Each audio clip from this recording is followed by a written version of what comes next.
Everyone in the underground knew one rule about Holden Cross's fortress: stay away from the eastern courtyard after dark.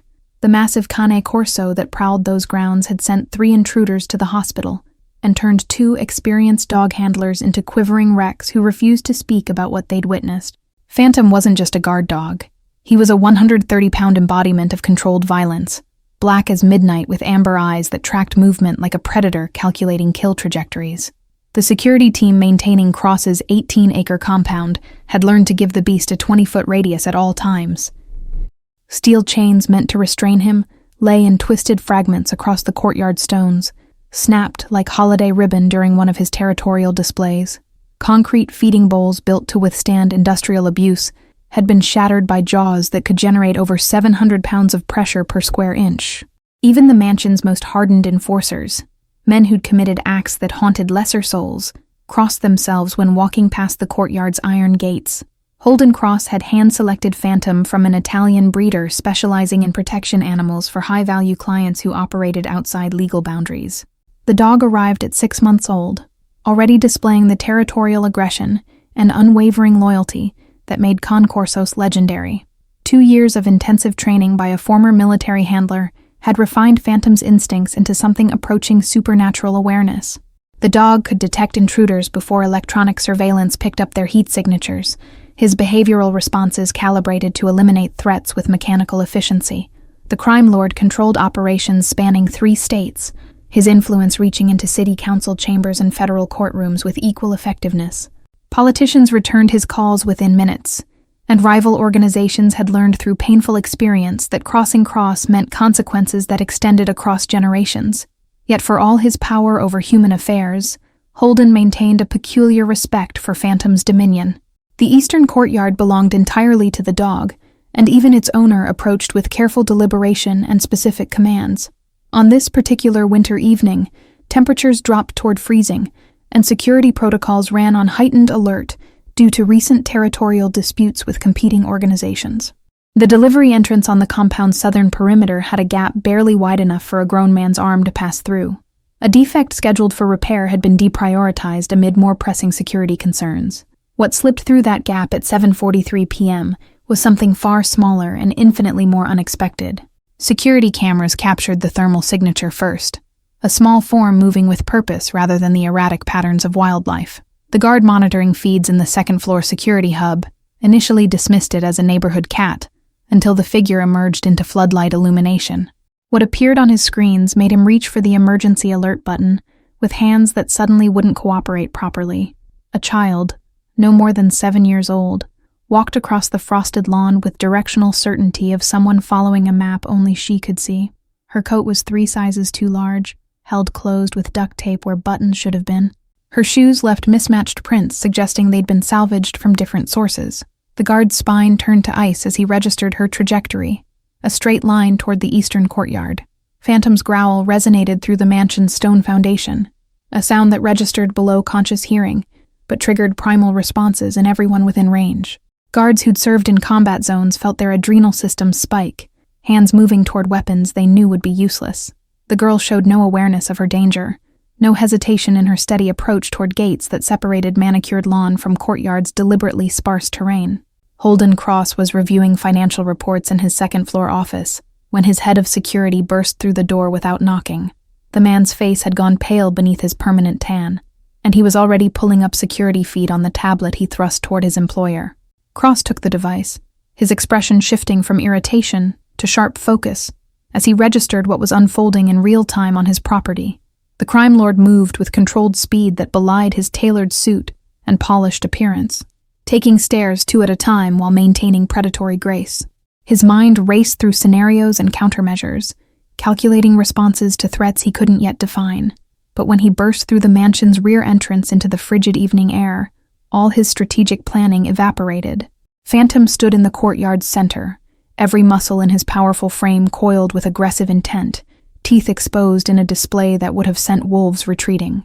The Cane Corso's hackles were raised to maximum extension, making his already imposing size appear even more formidable. That low, continuous growl had escalated to something approaching a roar. 4 guards flanked Holden, weapons drawn despite knowing bullets would likely reach the child before stopping the dog.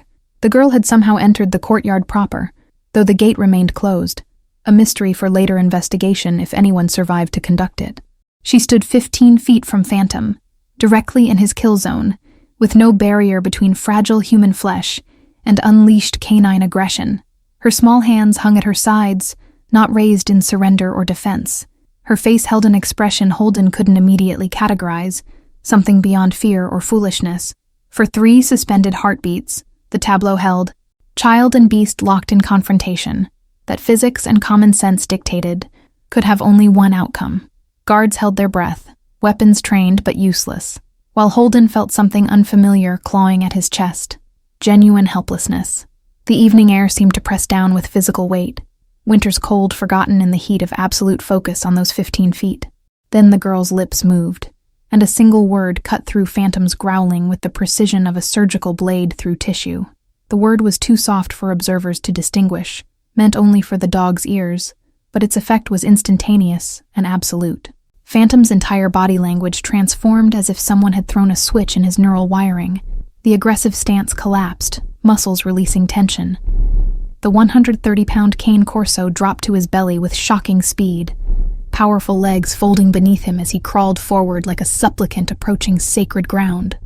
Holden watched in stunned disbelief as his supposedly untouchable guard dog placed his massive head beneath the child's tiny hand. Amber eyes closed with something that looked disturbingly like relief, like recognition of someone he'd been waiting for. The girl's fingers disappeared into Phantom's black fur. The guards remained frozen, weapons still trained on a threat that had somehow transmuted into impossibility before their eyes. Holden felt his tactical mind struggling to process what 2 years of expensive training and carefully cultivated aggression had been undone by a single word. The silence that followed Phantom's transformation was somehow more oppressive than his earlier growling, filled with questions that demanded answers none of them possessed. Holden approached slowly, each step measured and deliberate, acutely aware that he was entering territory where his authority meant nothing compared to whatever connection had just manifested. Phantom's eyes opened as his master drew near, but the caney Corso made no move to leave the child's side. The dog positioned his bulk as a barrier between her and all others, a protective stance that spoke of instincts deeper than training. The girl's eyes met Holden's across the remaining distance, and the crime lord found himself cataloging details with analytical precision he applied to evaluating threats. She couldn't weigh more than 40 pounds soaking wet, malnutrition evident in the hollow spaces beneath her cheekbones. Her wrists appeared too fragile to support even her diminished body weight. But those eyes held something that transcended physical vulnerability, a depth of experience that shouldn't exist in someone so young. Her lips were chapped and bleeding at the corners, evidence of exposure to elements without adequate protection or nutrition to maintain basic cellular repair. The coat engulfing her small frame bore stains that told stories of sleeping in places no child should know existed. Her hair hung in matted tangles that suggested weeks without access to basic hygiene facilities. Yet she stood with Phantom's head under her hand as if she'd been born to command respect from creatures designed to inspire terror. Holden stopped 10 feet away, maintaining distance that wouldn't trigger protective responses from the dog who'd apparently assigned himself new duties without consulting his legal owner. His security team had fanned out in a loose semicircle, weapons lowered but ready, their training warring with the evidence before them. The crime lord's mind worked through possibilities, discarding explanations that didn't account for the absolute nature of the transformation he'd witnessed. "What's your name?" Holden asked, his voice carefully modulated to project authority without aggression, the tone he used when negotiating with parties who held unexpected leverage. The girl's gaze didn't waver, didn't show the fear or calculation he'd learned to recognize in people who found themselves unexpectedly in his presence. She simply looked at him with those ancient eyes, one hand still buried in Phantom's fur, while the other hung loosely at her side. Several seconds passed without response, and Holden felt the weight of his security team's attention, their silent questions about how to proceed when standard protocols had been shattered. Phantom remained motionless, except for the steady rise and fall of his breathing, completely relaxed in a way the crime lord had never witnessed. The courtyard's floodlights cast harsh shadows across the scene, turning it into something from a fever dream where logic had taken temporary leave. "How did you get onto my property?" Holden tried again, rephrasing his approach when the first question yielded only silence. The girl's expression shifted slightly, not quite a smile, but something that suggested she found his confusion almost understandable, given his limited perspective. Her free hand moved to join the first in Phantom's fur, and the dog's eyes closed again. A rumble of contentment emerged from his chest that sounded nothing like his earlier territorial warnings. One of the guards shifted his weight, a nearly imperceptible movement that nonetheless drew Phantom's immediate attention. The amber eyes snapped open, fixing on the guard with intensity that froze the man mid-motion. But the aggression that should have accompanied that focus was absent, replaced by something more akin to protective assessment. The message was clear. The girl was under Phantom's protection, and any perceived threat would be evaluated through that lens. Holden raised his hand, signaling his team to maintain absolute stillness, his tactical mind recognizing that they'd entered a situation where traditional power dynamics had been suspended. The girl watched this exchange with apparent interest, but no fear, as if she'd expected exactly this response and found it merely confirmatory. Her small chest rose and fell with steady breaths that showed none of the rapid-fire panic respiration that should accompany a 7-year-old. "Kiva," she said finally, her voice barely above a whisper but carrying clearly in the courtyard's acoustics, designed to amplify sound for security purposes. The single word hung in the frozen air, a name that meant nothing to Holden, but apparently meant everything to Phantom. The dog's tail began moving in slow sweeps across the courtyard's stone surface, a gesture of recognition that the crime lord had only seen displayed in his own presence. Holden processed this new information, adding it to the growing list of impossibilities that had accumulated in the past 5 minutes. The name wasn't common, carried ethnic origins he couldn't immediately place, and did nothing to explain how this malnourished child had waltzed through his security perimeter. More importantly, it didn't explain why Phantom had responded to her with instant submission that contradicted every behavioral pattern established over 2 years. "Kiva," Holden repeated, testing the name on his own tongue, watching for any additional reaction from either girl or dog. Phantom's ears swiveled toward the sound, but the beast made no move, remaining in his protective position with the contentment of someone who'd found something long lost. The girl's expression didn't change, didn't acknowledge the repetition as anything significant. She simply continued stroking Phantom's fur, with movements that suggested deep familiarity. The crime lord's analytical mind cataloged the physical evidence before him. The girl's extreme malnutrition suggested months on the streets, yet her clothes, while filthy, weren't torn or shredded by extended exposure. Her hands, now visible in the floodlights, showed calluses consistent with manual labor or survival activities, but her nails, though dirty, weren't broken or damaged. She'd been living rough, but not for so long that irreversible damage had set in. The timeline mattered, though he couldn't yet articulate why. "When did you last eat?" Holden asked, shifting his tactical approach from interrogation to assessment, recognizing that the girl represented a puzzle that required different tools than he typically employed. Kiva's eyes flickered briefly toward the mansion's lit windows, a glance so quick he almost missed it.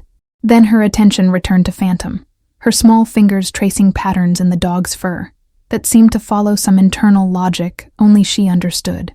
"Yesterday," she said, the word emerging with the same soft clarity as her name, but this time accompanied by information that triggered Holden's protective instincts in ways he hadn't anticipated. Yesterday meant she'd gone over 24 hours without food, while navigating a city whose winter temperatures could kill the unprepared. The fact that she'd somehow traveled to his compound, breached his security, and maintained enough presence of mind to approach Phantom spoke to survival skills far beyond her apparent age.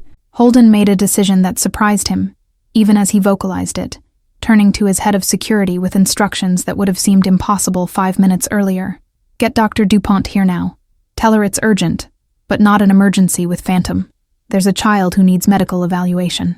The guard hesitated, years of training warring with the unprecedented nature of the situation. But Holden's expression brooked no argument, and the man pulled out his phone. Kiva watched this exchange with the same calm assessment, her hands never stopping their movement through Phantom's fur, the connection between girl and dog so absolute it seemed to exist outside normal physical laws. The crime lord found himself wondering what word she'd spoken, what single syllable had contained enough meaning to override months of conditioning.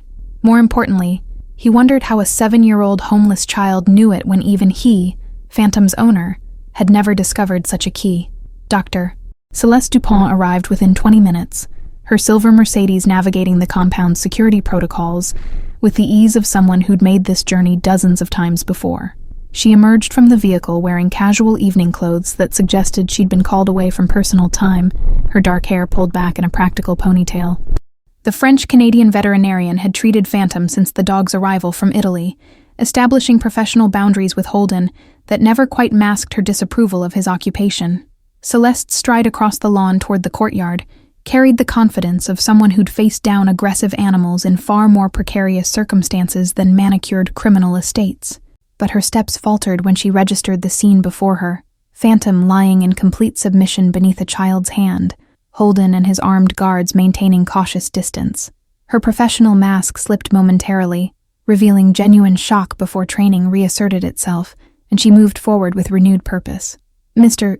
Cross, your man said there was a child needing medical attention, but he failed to mention she'd apparently domesticated your attack dog," Celeste said, her accent thickening slightly as it always did when she encountered situations outside her prepared protocols. She approached Keva with the same careful deliberation Holden had employed, but her focus was purely clinical, assessing the girl's physical condition, with eyes trained to spot distress signals in creatures who couldn't vocalize pain.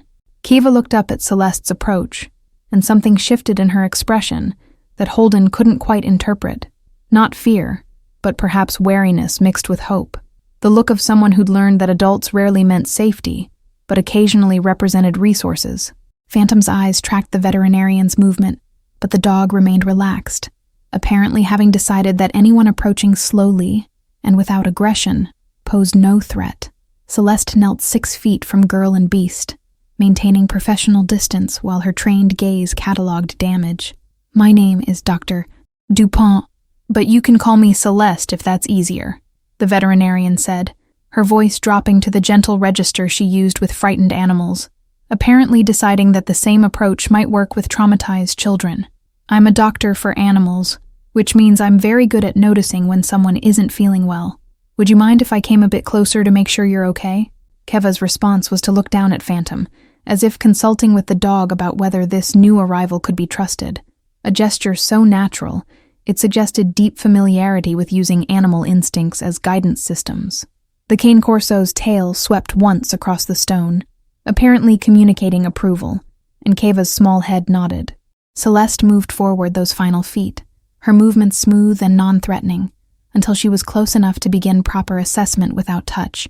"When did you last have something to drink?" Celeste asked, noting the extreme chapping of Keva's lips and the slight sunken quality around her eyes that indicated dehydration. The girl's answer was immediate this time, as if the veterinarian's presence had somehow made communication easier than it had been with Holden. "This morning, from the fountain at the park." The specificity of the response told Celeste that Keva had been living rough long enough to develop routines around public water sources.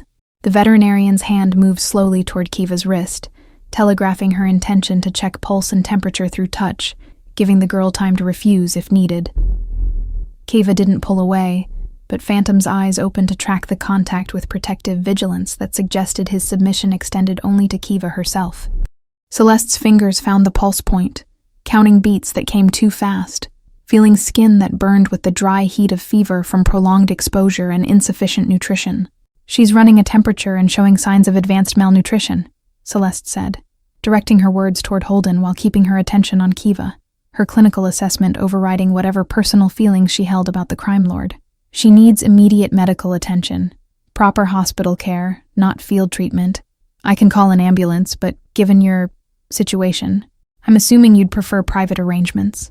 The subtle emphasis on situation carried layers of meaning about Holden's complicated relationship with official channels. Holden felt the weight of decisions cascading through his mind, each option carrying consequences he couldn't fully calculate in the moment. Hospitals meant questions, documentation, potential involvement of child services that would remove Keva from his property before he understood what she represented.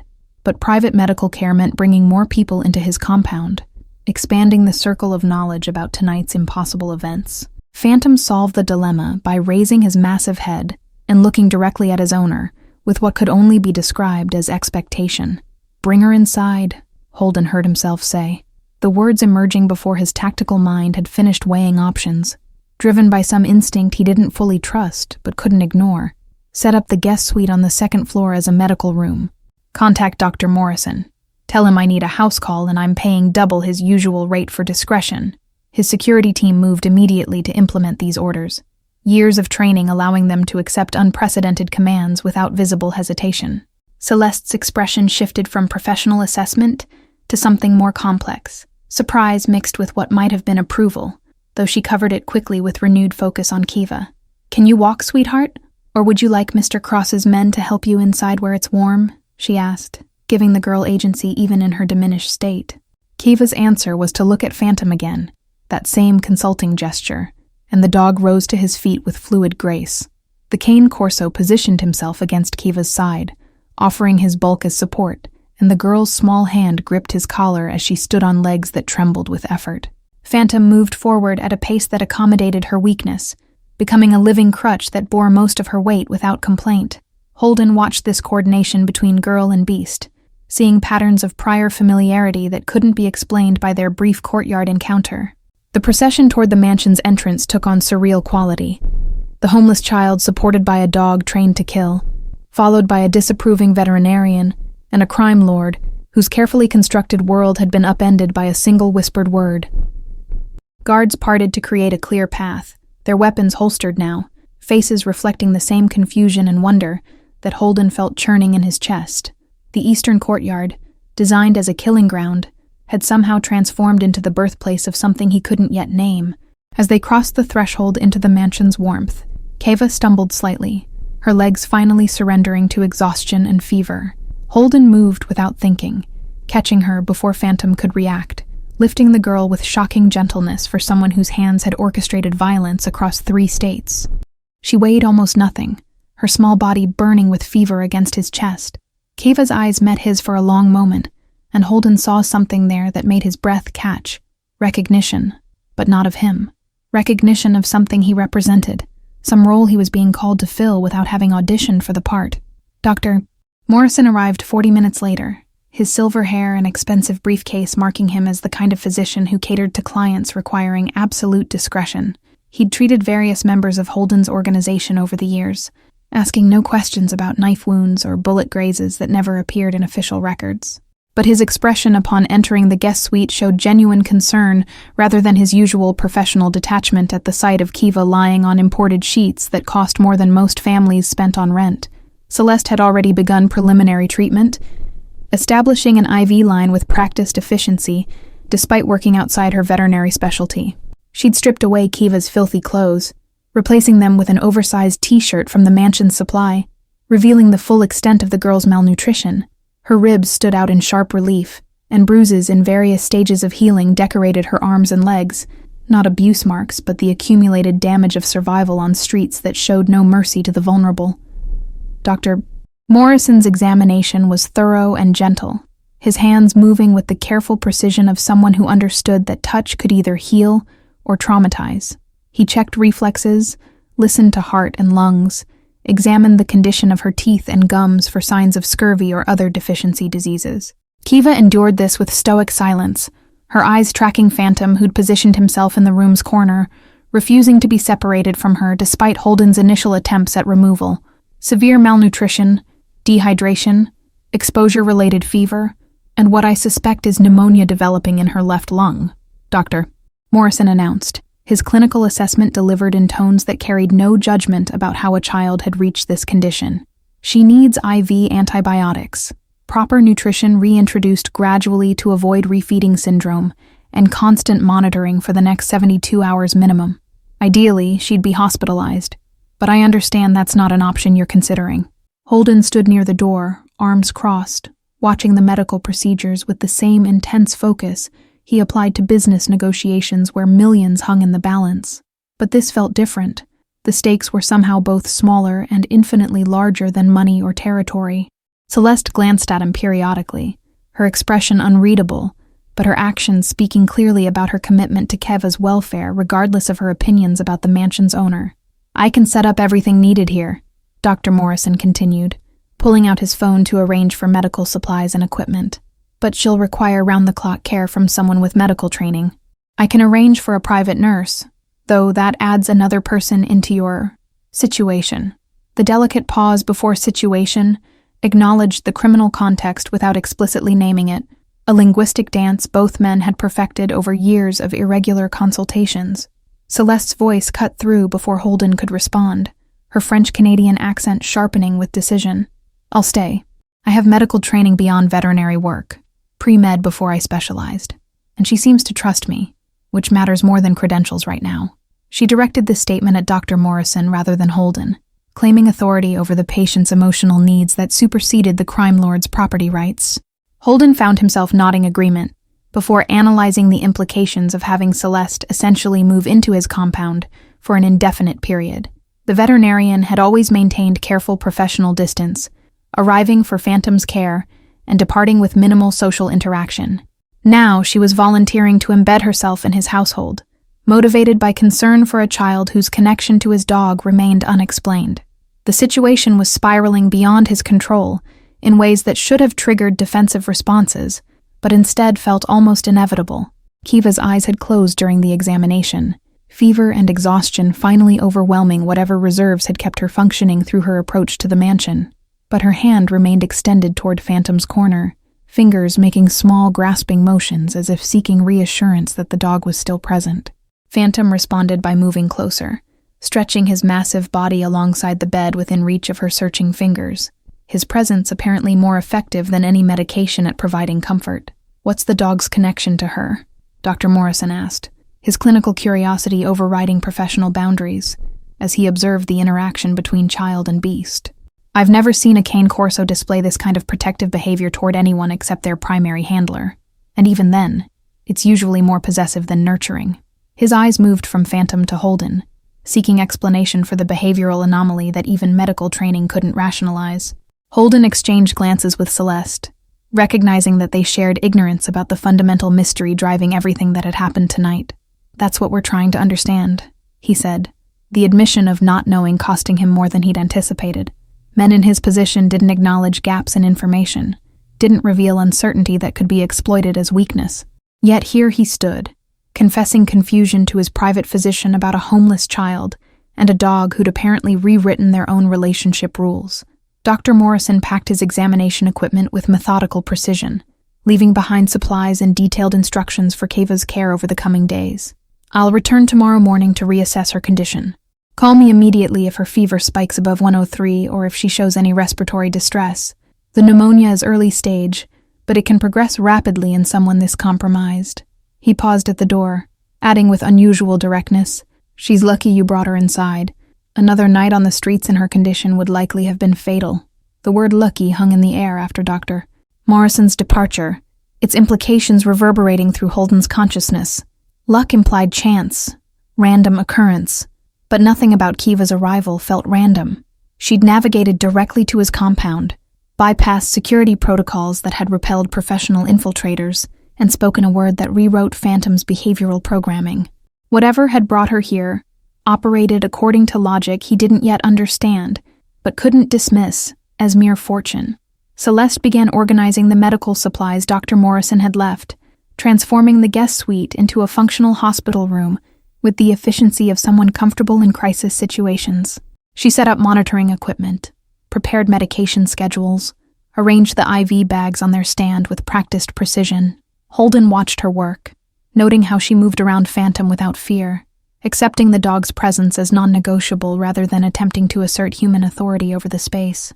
"I'll need access to a kitchen for preparing appropriate meals as she begins eating solid food," Celeste said, without looking at Holden, her focus on adjusting Kiva's IV flow rate. "And I assume you have security footage of how she actually got onto the property? Understanding her physical capabilities before collapse might help predict her recovery trajectory." The questions were framed as professional necessities, but Holden detected underlying curiosity about the mystery that had drawn them all into this unprecedented situation. "I'll have the kitchen staff briefed and the security footage compiled," Holden replied, moving toward the door but finding himself reluctant to leave the room where so many impossibilities had concentrated. He paused at the threshold, watching Kiva's small chest rise and fall with labored breaths, while Phantom maintained his vigil. "Why did you really volunteer to stay?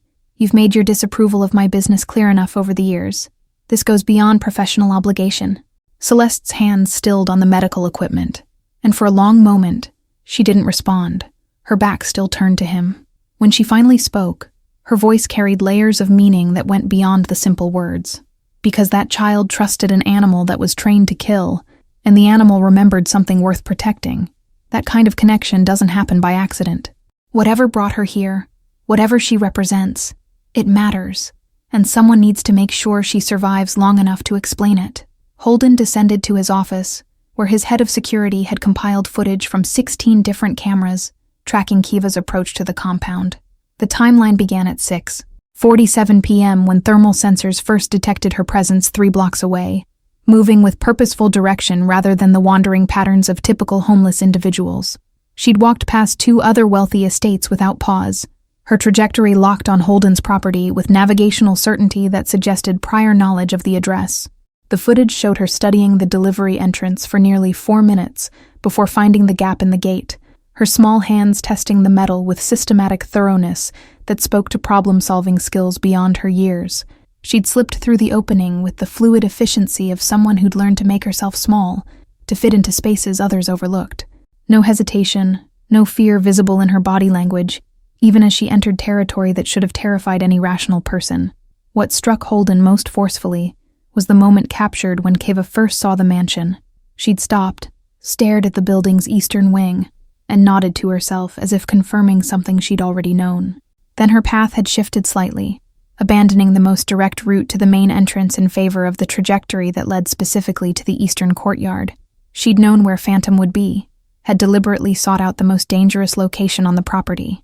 His investigator had already begun running Kiva's description through missing persons databases and facial recognition software connected to social services systems across multiple states. But Holden suspected these searches would yield nothing. The girl moved like someone who'd learned to exist beneath official notice, a ghost in systems designed to track and categorize citizens. Her survival skills suggested months, or possibly years of living outside normal social structures. Celeste appeared in the doorway carrying a tablet, her expression troubled in ways that had nothing to do with Kiva's medical condition. "I've been reviewing Phantom's veterinary records and purchase documentation. There's something you need to see." She crossed to his desk, placing the tablet between them, her finger pointing to a specific line in the breeder's transfer papers. The dog wasn't originally named Phantom. That's what you called him after purchase. His registered name from the Italian breeder was Ombra del Passato. Holden leaned forward, his knowledge of Italian sufficient to translate the phrase, "shadow of the past."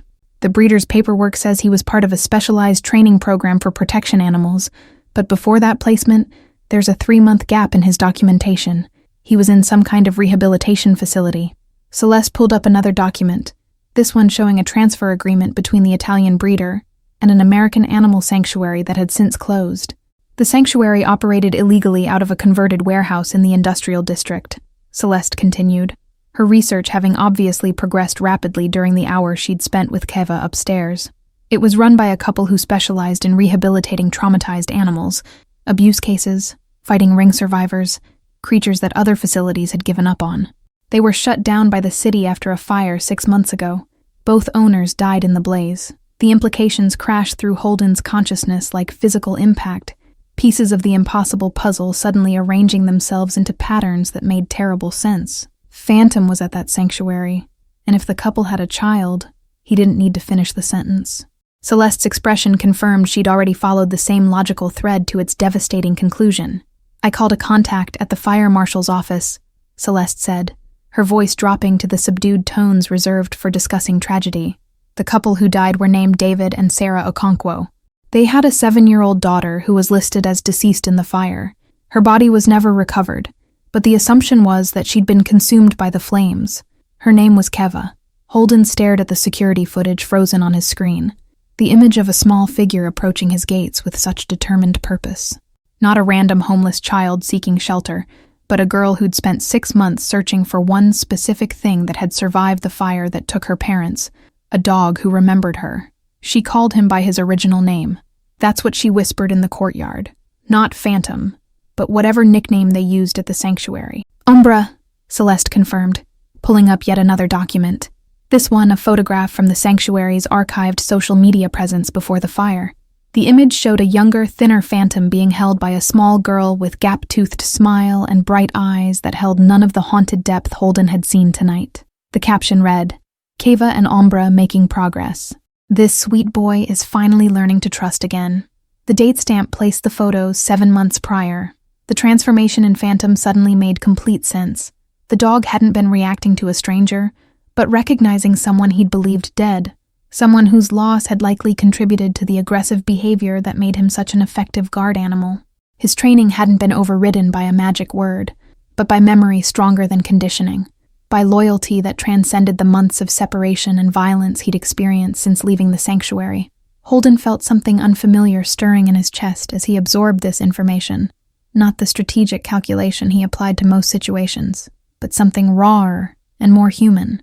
Kiva had survived her parents' deaths, lived on streets for half a year, and somehow tracked down the one living thing that connected her to the life she'd lost. The courage and desperation required for such a journey was beyond anything he'd encountered in his criminal career. "Does she know her parents are dead?" Holden asked, the question emerging before he'd consciously decided to voice it. Celeste shook her head slowly, her expression carrying the weight of knowledge that would need to be delivered carefully. "She hasn't spoken about them yet. Either she's still processing the trauma, or she's in denial about what happened. Either way, we'll need to address it eventually, but not while she's fighting pneumonia and malnutrition. I want complete background on the fire. Official reports, insurance investigations, everything," Holden said, his mind shifting into the operational mode he understood better than emotional territory. "If there's any question about how it started, any indication of arson or foul play, I need to know. And I want to know what happened to the other animals from that sanctuary, where they were placed, if any others survived besides Phantom." Celeste studied him with an expression that mixed surprise and calculation, as if reassessing conclusions she'd reached about his character over years of professional interaction. "Why does it matter to you? She's just a homeless child who happened to find your dog. You could turn her over to social services. Let the system handle her recovery and placement. Why are you involving yourself in something that has nothing to do with your business?" The question hung between them, demanding honesty Holden rarely offered anyone. He looked at the frozen image of Kiva on his screen, remembering the weight of her fevered body in his arms, the way Phantom had looked at him with expectation rather than submission. Because that dog changed his entire nature to protect her. And if a creature trained to kill can recognize something worth preserving, maybe I should pay attention to what he sees that I'm missing. Holden returned to the guest suite near midnight to find Celeste dozing in the chair beside Kiva's bed, medical charts balanced on her lap, and exhaustion evident in the lines around her eyes. Phantom remained alert despite the late hour, his massive head resting on the bed's edge within inches of Kiva's hand. The dog's eyes tracked Holden's entrance, but showed none of the territorial aggression that usually marked his responses to nighttime movements within the compound. Kiva's fever had broken slightly according to the monitors, her temperature dropping from dangerous heights to merely concerning levels. The IV dripped steadily, replacing fluids and delivering antibiotics that fought the pneumonia trying to establish itself in her compromised lungs. Her breathing remained labored but steady, each inhale and exhale a small victory against the accumulated damage of 6-month surviving conditions designed to destroy rather than sustain. Holden moved quietly to avoid waking Celeste, but the veterinarian stirred anyway, her eyes opening with the instant alertness of someone trained to respond to emergencies regardless of sleep deprivation. "Her vitals are stabilizing," Celeste reported softly, her professional mask slipping back into place. "Dr. Morrison's antibiotic choice seems to be working. If she makes it through the next 48 hours without complications, she should recover physically, though the psychological trauma is another matter entirely. I found out who she is," Holden said, keeping his voice low to avoid disturbing Kiva's fever-restless sleep. He pulled up the sanctuary photo on his phone, showing Celeste the image of the girl and dog in happier circumstances. Her parents ran the animal sanctuary where Phantom, Umbra, spent 3 months in rehabilitation. They died in the fire that shut the place down. She's been on the streets ever since, apparently searching for him. Celeste took the phone, studying the photograph with an expression that cycled through shock, grief, and something approaching awe. She spent 6 months looking for one dog among all the animals that must have been scattered from that sanctuary? How did she even know he'd ended up here? Her questions voiced the same puzzles that had been circling through Holden's mind since discovering Kiva's identity. "I don't know yet, but I will," Holden replied, taking back his phone and pocketing it. "I've got people researching the sanctuary's records, tracking where all the animals were placed. Maybe she'd been systematically searching through adoption and sales records, or maybe she heard street talk about my compound's guard dog. Either way, she found him, and he remembered her despite everything that happened since they were separated. They stood in silence for several moments, watching Keva's small chest rise and fall, while Phantom maintained his vigil with the patience of a creature who'd finally found what he'd been missing. The room felt heavy with accumulated significance, as if the universe had contracted to focus all its attention on this one recovering child, and the connections radiating outward from her presence. "What happens when she wakes up?" Celeste asked, her voice carrying genuine uncertainty rather than her usual professional confidence. "When she's strong enough to talk, to process where she is and what brought her here, you can't keep her hidden indefinitely. There are legal issues, custody questions, not to mention the psychological support she'll need after losing her parents and living rough for 6 months." Holden had been avoiding these practical considerations, letting the immediate medical crisis take precedence over longer-term planning. But Celeste's questions forced him to confront realities he couldn't indefinitely postpone. "First, she recovers. Then we figure out what she needs and how to provide it. I have resources most people can't access: private therapists, legal experts who specialize in complex custody situations. The system that declared her dead doesn't need to know she survived unless it serves her interests." "You're talking about essentially kidnapping her from official oversight," Celeste said, though her tone carried more contemplation than accusation. "Keeping her off the grid, using your criminal connections to circumvent legal processes designed to protect children. How is that in her best interest rather than simply convenient for you?" The challenge was direct but not hostile, seeking understanding rather than scoring points in an argument. Holden met her gaze without flinching, recognizing that honesty mattered more in this moment than maintaining his carefully constructed persona. Because the system declared her dead based on convenience and incomplete evidence. Because she survived 6 months that should have killed her through pure determination to find one connection to her lost life. Because Phantom recognized something in her worth protecting, and I've learned to trust that dogs' instincts more than I trust most humans. Is that a good enough reason? Celeste didn't answer immediately, her attention shifting back to Kiva, who'd moved slightly in her sleep, hand finding Phantom's fur and gripping it with unconscious need for contact. The dog didn't react except to breathe steadily, accepting the touch as his due, as something he'd been waiting for since the fire that separated them. The veterinarian's expression softened watching this connection, her professional boundaries eroding in the face of obvious devotion. "I'll stay through her recovery," Celeste said finally, her decision emerging with the weight of commitment rather than casual agreement. "Not because I approve of your methods or your business, but because she deserves someone who will prioritize her welfare over legal conveniences or criminal expediencies. I'll be her advocate in this situation, which means I'll push back against you when necessary. Can you accept those terms?" Holden felt a smile tugging at his mouth, despite the serious nature of their conversation. Celeste's fierce protectiveness reminded him why he'd kept her on contract, despite her obvious distaste for his operations. She possessed integrity that couldn't be purchased or intimidated, the kind of moral clarity he'd long since abandoned, but still recognized as valuable. "I wouldn't want it any other way. She needs someone who'll fight for her interests, even if that means fighting me." A soft sound from the bed drew both their attentions. Kiva's eyes had opened, fever-bright and unfocused, scanning the unfamiliar room with confusion that bordered on panic. Her hand tightened in Phantom's fur, seeking anchor in the one familiar thing her disoriented mind could recognize. The dog responded immediately, lifting his head to her hand, rumbling reassurance deep in his chest that seemed to penetrate the fever's haze.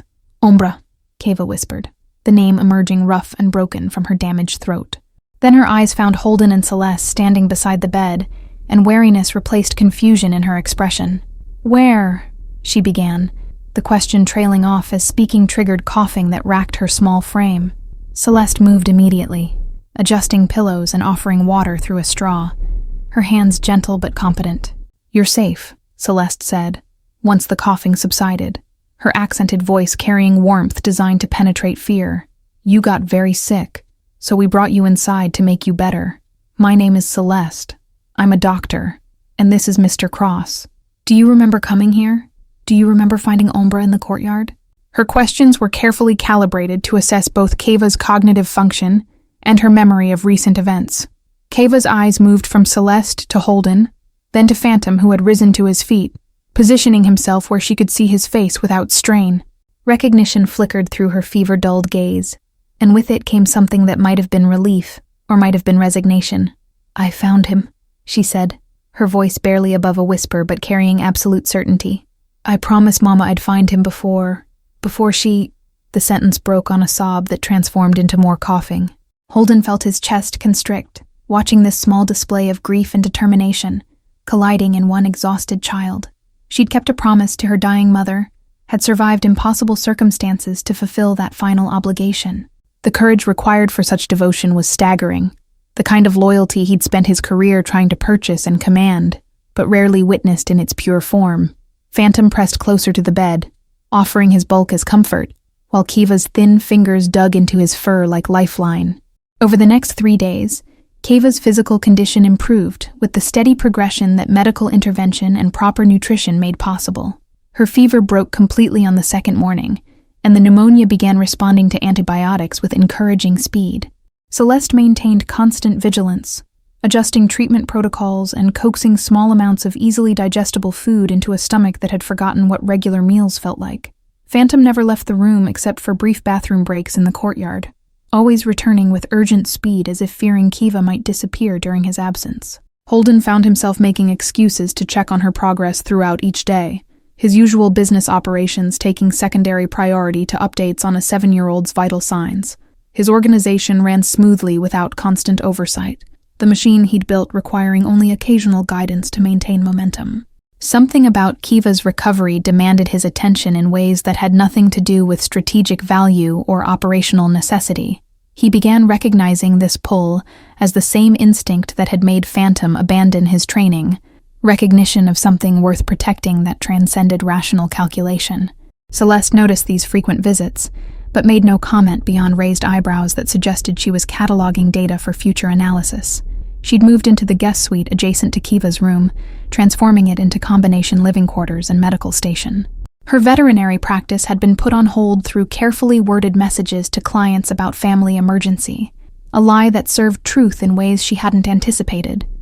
The mansion's staff adapted to her presence with the same professional flexibility they applied to all of Holden's unusual requests. Kiva began speaking more on the third day, her voice gaining strength along with her body. She talked about her parents in present tense initially, as if the 6 months since the fire had been temporary separation rather than permanent loss.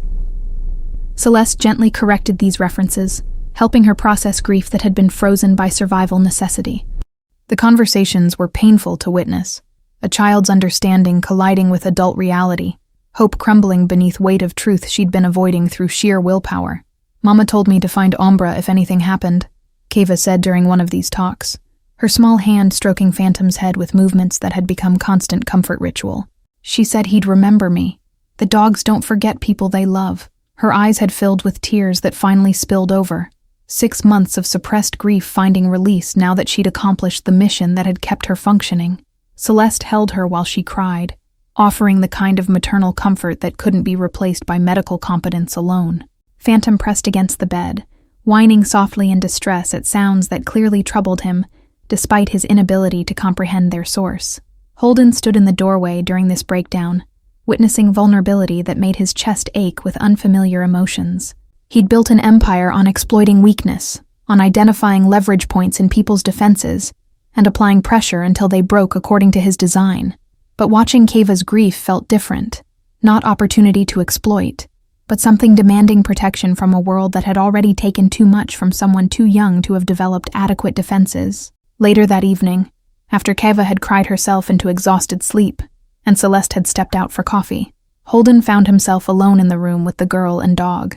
He sat in the chair Celeste usually occupied, studying Kiva's face in repose, the lingering bruises fading to yellow-green, the hollows beneath her cheekbones beginning to fill out with proper nutrition. Her hand remained tangled in Phantom's fur even in sleep, unconscious need for contact overriding rest. "I don't know what I'm supposed to do with you," Holden said quietly, speaking to Kiva's sleeping form though she couldn't hear him. "I'm not equipped for this. I don't do redemption arcs or surrogate parenting. My business is control and consequences, not healing damaged children who trust dogs more than humans." The words emerged as confession to someone who couldn't judge him for the admission. Phantom's amber eyes opened, fixing on Holden with an expression that might have been reproach or might have been expectation. The dog had made his choice clear. Kiva mattered more than training, more than loyalty to the master who'd purchased him. Holden felt challenged by that stare, as if the animal was demanding he rise to standards that had nothing to do with criminal success or accumulated power. His phone buzzed with messages from his second-in-command about territorial disputes requiring attention, contracts needing approval, violence that required orchestration or prevention, the machinery of his empire demanding the oil of his focus to continue operating smoothly. But Holden silenced the phone without reading past the first notification, his attention remaining on the small figure in the hospital bed who'd somehow become more important than business he'd spent years building.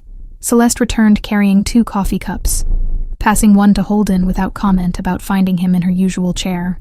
She settled into the room's other seat, sipping her drink while maintaining the comfortable silence of people who'd moved past need for constant conversation. They sat together watching Keva sleep, 2 people from completely different worlds united by shared commitment to someone who'd accidentally revealed the best parts of themselves they'd forgotten existed. "My investigator found records from the animal sanctuary," Holden said eventually, breaking the silence with information he'd been processing since receiving the report that afternoon. Keva's parents were considered eccentric by neighbors. They lived in the warehouse with the animals, spent every cent on veterinary care and rehabilitation programs. The fire started in the electrical system around 3 a.m. They'd evacuated 43 animals before the structure collapsed. Celeste absorbed this information with the same careful attention she applied to medical diagnoses, extracting meaning from facts that painted picture of the girl's background. So she grew up surrounded by damaged creatures learning to trust again. That explains why she approached Phantom without fear. She'd spent her whole life around animals that others considered dangerous. She saw past the aggression to the pain underneath. "The fire marshal's report says they found her parents near the back exit," Holden continued, his voice dropping lower, though Keva showed no signs of waking. "They'd gone back in for one more animal despite being told the building was about to collapse. Never made it back out. Keva was listed as deceased because her bedroom was in the section that burned hottest. Investigators assumed she'd been overcome by smoke before she could escape. But she hadn't been in her bedroom," Celeste realized, following the logical thread to its obvious conclusion. She was with the animals they'd already evacuated. She watched her parents go back inside and not come out. Then she watched the building collapse with them inside. And she's been trying to fulfill her mother's last instruction ever since. Find Umbra. Make sure he's safe. The weight of that realization settled over them both, adding layers of understanding to Keva's determined approach to the mansion despite obvious danger. She hadn't been reckless or foolishly brave. She'd been completing a mission that gave purpose to survival that might otherwise have felt meaningless. Finding Phantom meant honoring her parents' life work, proving their deaths hadn't been entirely in vain, because at least one of their rescued animals had found safety. By the end of the first week, Keva was strong enough to leave the bed for short periods, exploring the guest suite with cautious curiosity while Phantom shadowed her every movement. She touched everything with careful reverence, as if the luxury surrounding her existed in a different reality than the one she'd inhabited for 6 months. Celeste encouraged this exploration, recognizing that reclaiming agency over her environment was a crucial step in psychological recovery. Holden had his legal team researching custody options and bureaucratic pathways that might allow Keva to remain in his care without triggering system intervention. The challenge was substantial. Single man with criminal empire seeking to adopt child officially declared dead, whom he'd effectively kidnapped, by not reporting her survival to authorities. His lawyers approached the problem with the same creative interpretation of regulations they applied to his business operations. Meanwhile, the mansion staff had begun treating Keva's presence as permanent fixture, rather than temporary anomaly. The cook prepared child-friendly meals tailored to her recovering digestive system, and the head housekeeper had quietly acquired age-appropriate clothing in Keva's size. No one had explicitly stated that she was staying, but the infrastructure supporting that assumption built itself through accumulated small actions that acknowledged reality before it had been officially declared. Celeste watched these developments with mixed feelings. She didn't fully articulate even to herself. Her initial commitment to staying through Keva's medical crisis had evolved into something more complex, investment in the girl's long-term welfare that went beyond professional obligation. She'd begun imagining futures for Keva that included stability, education, the kind of childhood that had been stolen by fire and circumstance. But she also recognized the moral complications of those futures being built inside a crime lord's fortress. What happens when she's fully recovered? Celeste asked Holden during one of their late-night conversations that had become routine over the past week. They sat in his study while Keva slept upstairs under Phantom's vigilant guard, the quiet hours after midnight, creating space for discussions too complex for daytime. You can't keep her hidden forever. Eventually, someone will notice. A neighbor, a delivery person, someone who will ask questions you can't answer without exposing the whole situation. Holden swirled whiskey in his glass, studying the amber liquid as if it contained answers to questions that had no easy solutions. My lawyers think they can establish legal guardianship through family court, if we construct the right narrative. Claim I've been caring for a distant relative's child after parents died, that proper channels were followed but paperwork was delayed. Judges in this city owe me favors. Not ideal foundation for custody, but better than the alternatives. You're talking about corrupting the legal system to legitimize kidnapping, Celeste said, though her tone carried more resignation than accusation. She'd crossed enough ethical lines in the past week that moral high ground had become difficult terrain to claim convincingly. What happens if she grows up and realizes her whole life was built on lies and manipulation? That the man she trusted was actually a criminal who bent laws to keep her because it suited his purposes? The question hit harder than Holden wanted to acknowledge, striking at insecurities he'd been avoiding through focus on immediate logistics. Then I hope she'll understand I did the best I could with limited options. That keeping her safe mattered more than perfect adherence to systems that declared her dead without proper investigation.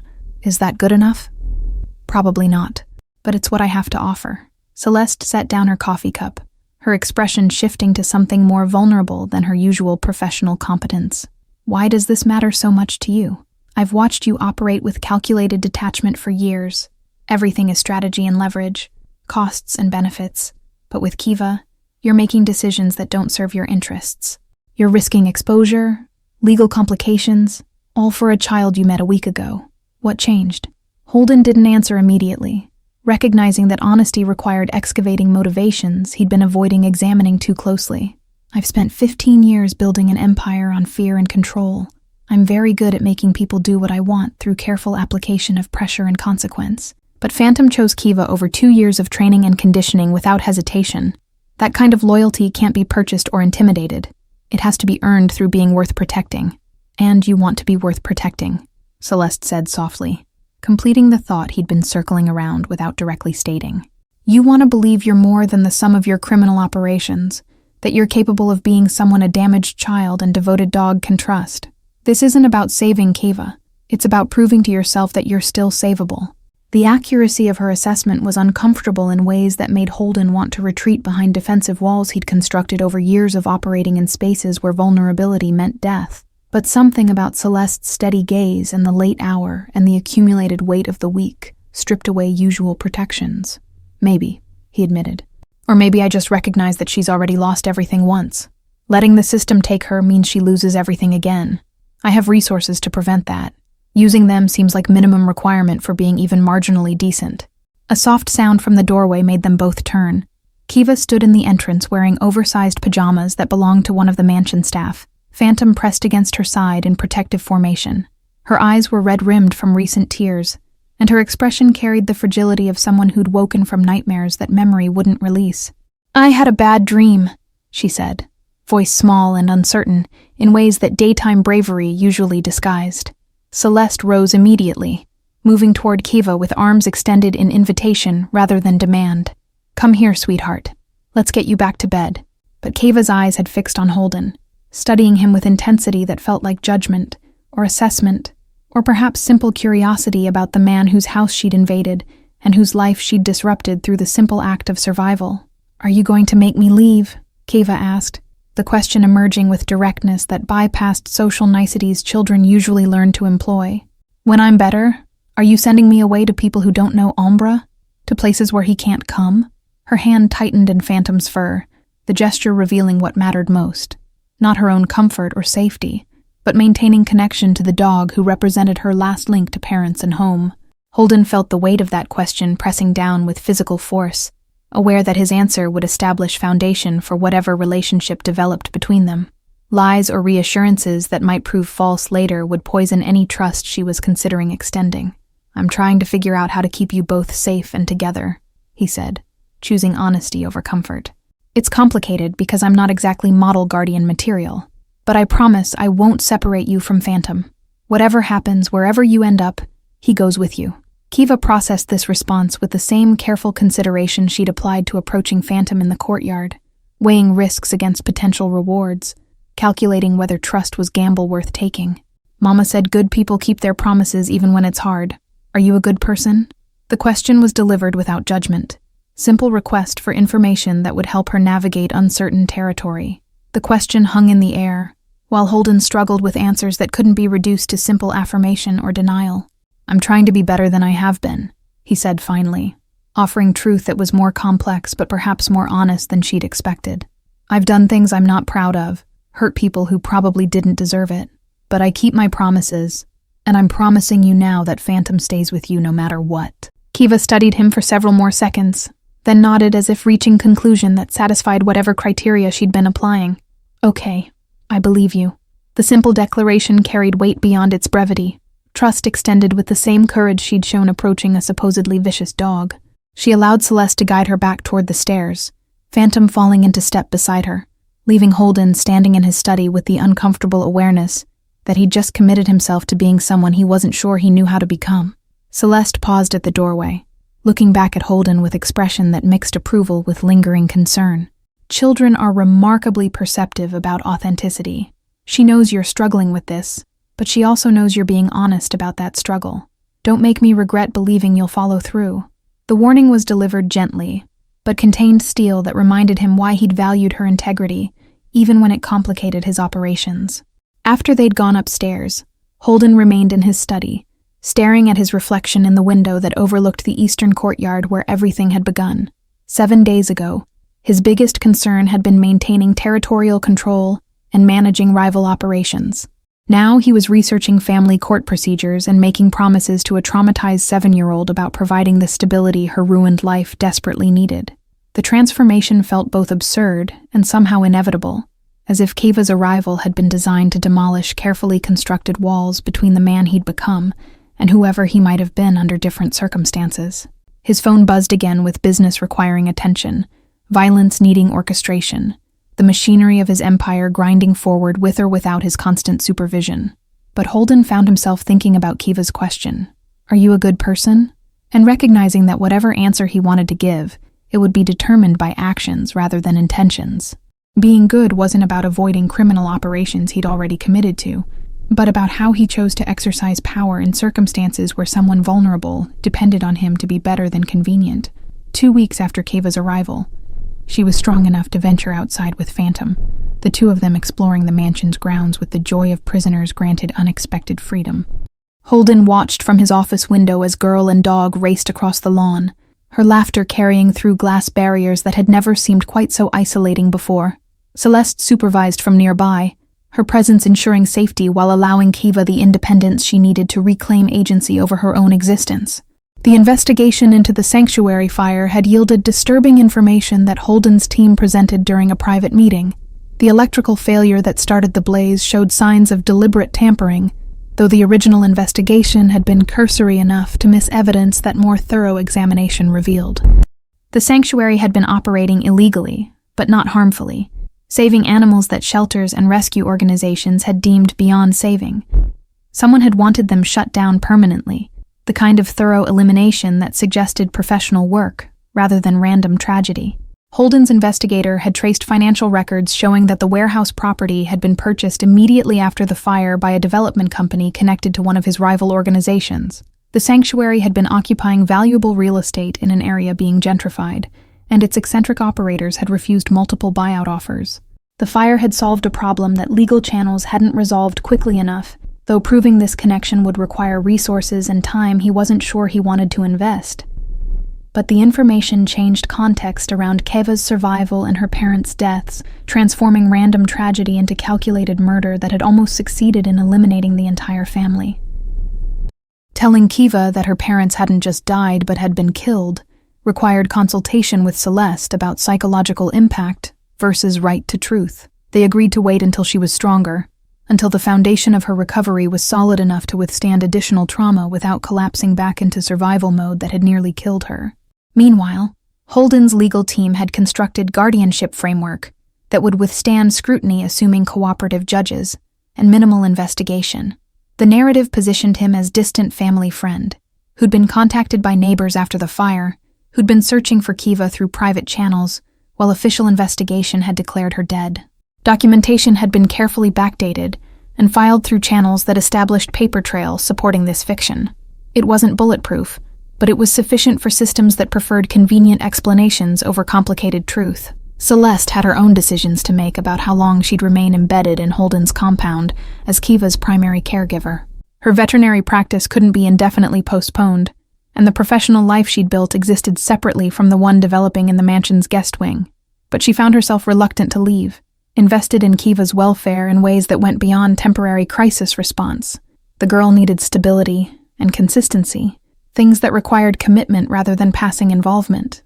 "I've been thinking about Kiva's education," Celeste said during one of their evening discussions that had become essential ritual. "She'll need schooling, socialization with other children, experiences beyond this compound. Home tutoring could work initially, but eventually she'll need broader engagement. Have you considered how that works given your lifestyle?" The delicate phrasing acknowledged complications that couldn't be ignored indefinitely. Holden had been avoiding this question along with dozens of others that long-term custody entailed. Private school with security protocols, driver who's also trained protection, carefully managed interaction that lets her develop normally while minimizing exposure to things she shouldn't see or questions she shouldn't have to answer. It's not ideal, but it's better than alternatives. His answer sounded defensive even to his own ears, awareness that no solution perfectly balanced Kiva's needs against his limitations. "You're describing the childhood of a mob boss's daughter," Celeste pointed out with characteristic directness. "Isolated, protected, surrounded by security that reminds her constantly that her life isn't normal. That's going to shape her in ways that might not be healthy, regardless of your good intentions. Have you thought about whether she might be better off with a normal family, away from all this?" The question struck at core fears Holden had been suppressing through focus on immediate logistics. "Every day," he admitted, the confession costing more than he'd anticipated. "But she chose to come here. She spent 6 months searching for Phantom, and he's bonded to me in ways that make separation traumatic for both of them. Breaking that connection to give her normal childhood means taking away the one thing that's keeping her anchored. That doesn't seem like better option." Celeste's expression softened slightly, recognizing the genuine dilemma beneath Holden's rationalizations.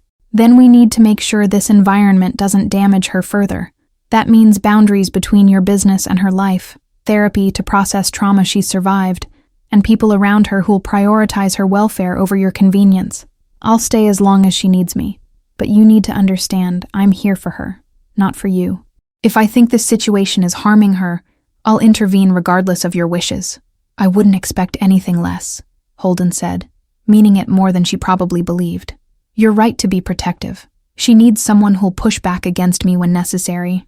I'm new at this, and probably going to make mistakes.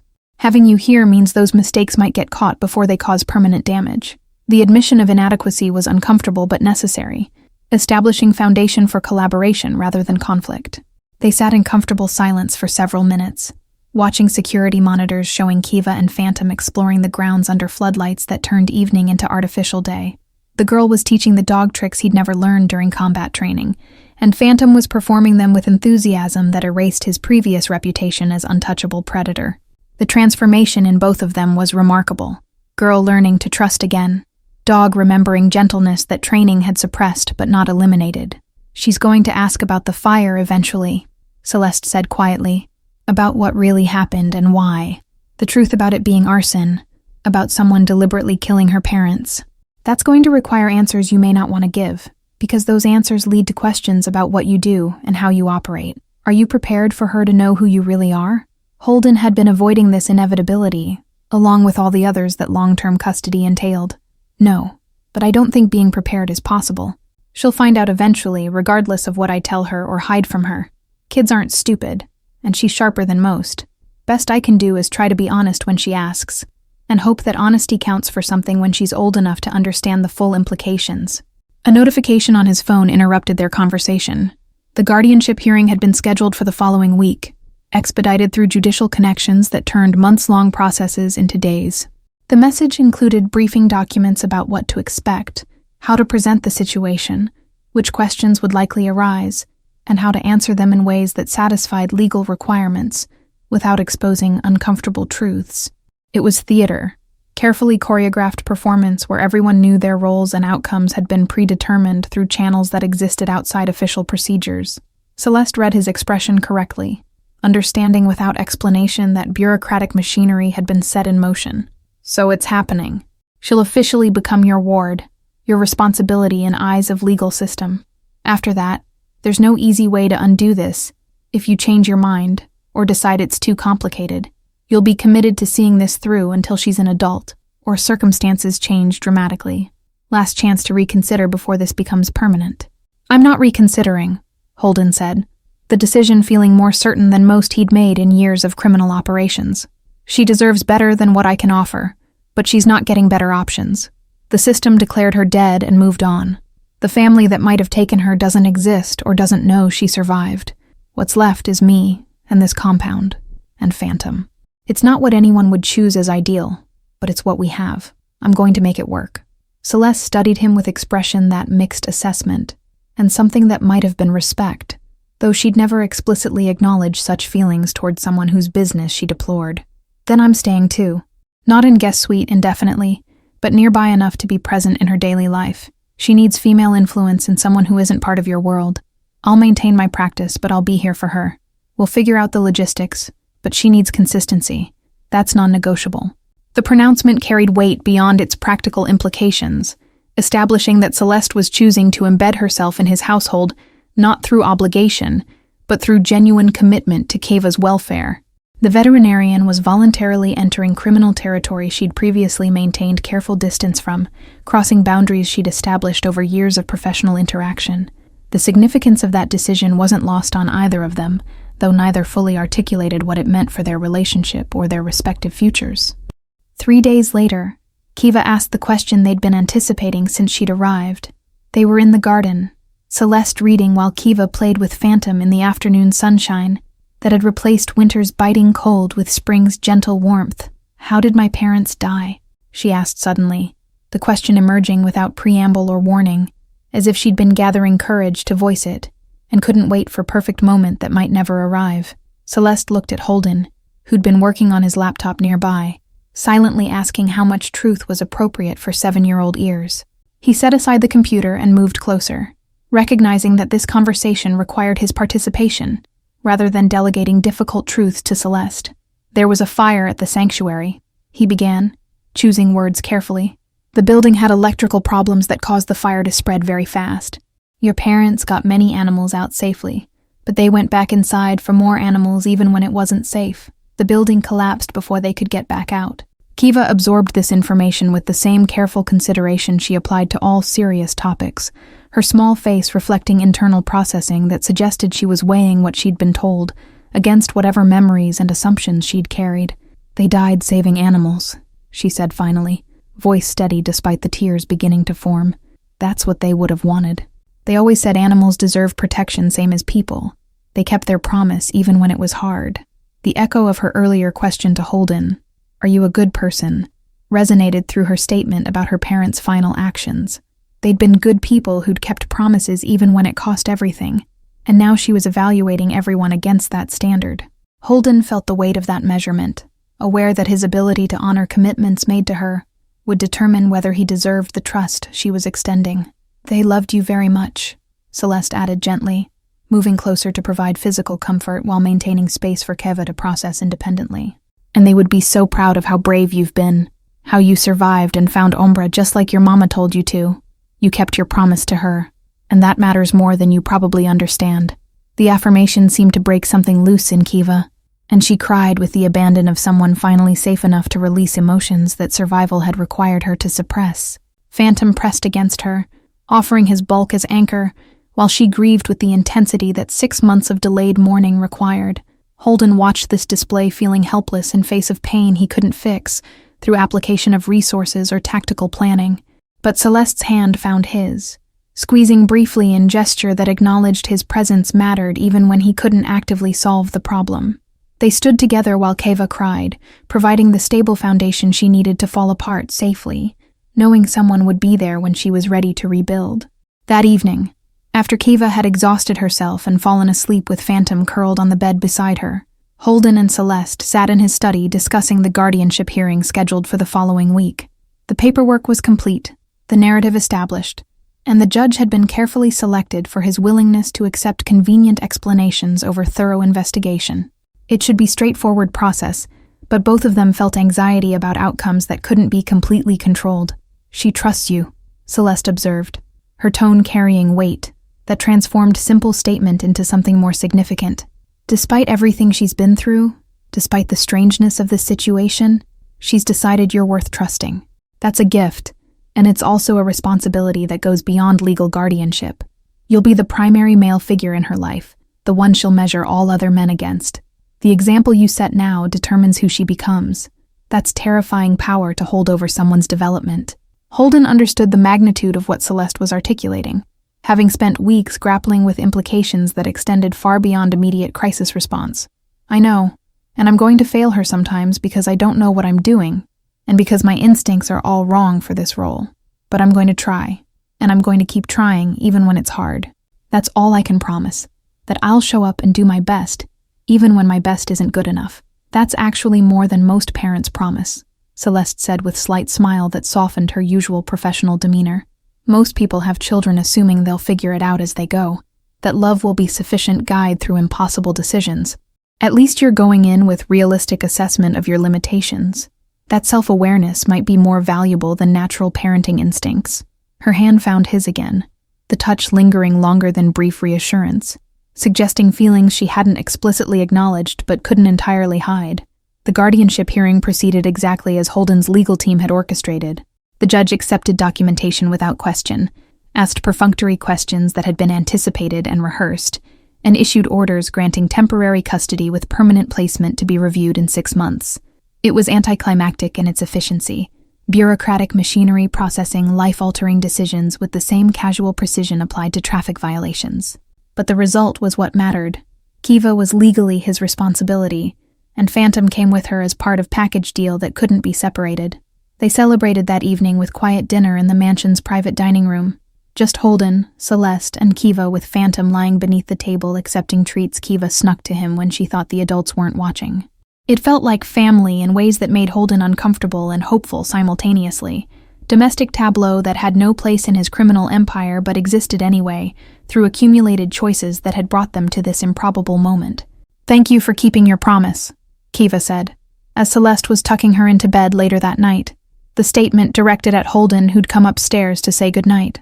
"Mama said good people keep their promises, and you did. That means you're a good person, right?" The question sought confirmation of conclusion she'd already reached. Validation from adult authority figure that her trust hadn't been misplaced. Holden felt his throat tighten with emotions he couldn't fully name, touched by faith extended despite all evidence that he didn't deserve such unconditional trust. "I'm trying to be," he said, echoing his earlier response but with more conviction born from weeks of follow-through. "And having you and Umbra here makes me want to try harder. So maybe you're making me better just by being here. Maybe that's enough." The admission was more honest than he'd intended, vulnerability slipping past defenses that criminal operations had required him to maintain. Kiva smiled then, bright, genuine expression that transformed her face from haunted survivor into the child she should have been allowed to remain if circumstances had been different. "Mama always said animals know who's safe. Umbra knew you were safe even before I did. That's why he stayed with you instead of running away. Dogs are smarter about people than people are about people." The simple wisdom carried truth that Holden couldn't argue with, animal instinct proving more reliable than human rationalization. After Kiva slept, Holden and Celeste stood in the hallway outside her room, the quiet intimacy of the hour, and the accumulated weight of the weeks, creating space for conversation that had been developing beneath surface of their practical collaboration. "What happens now?" Celeste asked softly. "We've solved the immediate crisis, established legal framework, given her foundation for recovery. But long-term, how does this actually work with your business and her needs and everything we haven't figured out yet?" "I don't know," Holden admitted, the answer feeling more honest than any strategic plan he might have constructed. "But we'll figure it out together. You're part of this now, whether you intended to be or not. She needs you, and He paused, recognizing that finishing that sentence required acknowledging feelings he hadn't examined carefully enough to articulate properly. "I need you too, for her sake, but also because you make me want to be the person she thinks I am." That's valuable in ways I'm still processing. Celeste studied his face in the dim hallway lighting, searching for honesty beneath words that could be manipulation, if he'd remained the criminal operator she'd met years earlier. But something in his expression satisfied whatever criteria she was applying, and she nodded slowly. Then we'll figure it out together. But if this is going to work, you need to understand I'm not just hired help or temporary solution. If I'm staying, I'm actually staying, as part of her life, and by extension, part of yours. That comes with expectations about how you operate and what I'll accept. We clear? Crystal clear, Holden confirmed, recognizing that Celeste was claiming permanent space in his household and his life with same fierce protectiveness she'd shown toward Kiva from the beginning.